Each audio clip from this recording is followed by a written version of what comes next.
मैं हूं अंजलि और आप देख रहे हैं PRJ न्यूज। केरल हाईकोर्ट ने वायनाड लैंडस्लाइड के पीड़ितों को मिली मुआवजे की राशि से बैंकों की EMI काटने पर नाराजगी जताई है। कोर्ट ने शुक्रवार यानी 23 अगस्त को कहा कि लोगों में संवेदना खत्म हो चुकी है। हम घटना के मानवीय पहलू से चूक रहे हैं। त्रासदी के पहले हफ्ते में सब रोते हैं, फिर अगले हफ्ते ऐसी हरकतें करते हैं। हाईकोर्ट ने लैंडस्लाइड की घटना पर सरकार को भी फटकार लगाई। जस्टिस AK जयशंकरन नाम्बियार और जस्टिस श्याम कुमार VM की बेंच ने कहा कि वायनाड लैंडस्लाइड इंसानों की उदासीनता और लालच पर प्रकृति की प्रक्रिया का एक और उदाहरण है। कोर्ट ने कहा कि त्रासदी के संकेत बहुत पहले ही दिखाई दिए थे, लेकिन विकास के एजेंडे के लिए उन्हें नजरअंदाज किया गया। 2018 और 2019 में प्राकृतिक आपदाएं लगभग 2 सालों तक चली। कोरोना महामारी और हालिया लैंडस्लाइड ने हमें विकास के तरीकों में हमारी गलती दिखाई। केरल के वायनाड में 29 जुलाई की रात लैंडस्लाइड हुई थी, जिसमें 400 से ज्यादा लोगों की मौत हो चुकी है।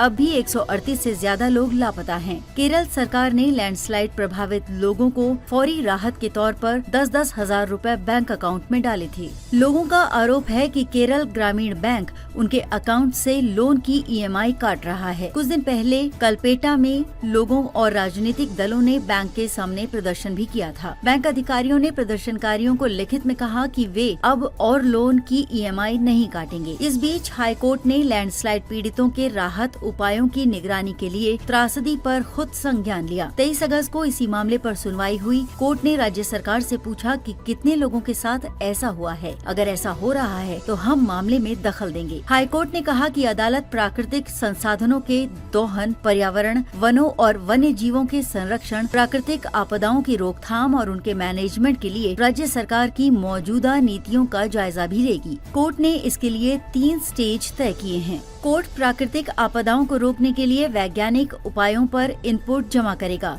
और हर हफ्ते लैंडस्लाइड प्रभावित इलाकों में बचाव कार्यों की निगरानी करेगा। इस बात पर ध्यान दिया जाएगा कि क्या विभिन्न स्तरों जैसे राष्ट्रीय, राज्य और जिला स्तर पर रेगुलेटरी डिजास्टर मैनेजमेंट अथॉरिटी और उनके सलाहकार बोर्ड को एक्सपर्ट्स द्वारा ठीक से चलाया जा रहा है।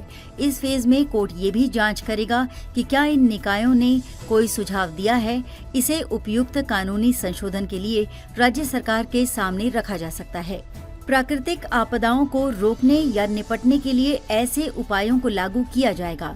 इस फेज में कोर्ट तय करेगा कि किसी भी क्षेत्र में इकोलॉजी को प्रभावित करने वाले किसी भी फैसले से पहले लोगों की राय ली जाए। केरल के CM P विजयन ने भी स्टेट लेवल बैंकर्स कमेटी की बैठक के दौरान EMI काटे जाने पर नाराजगी जताई।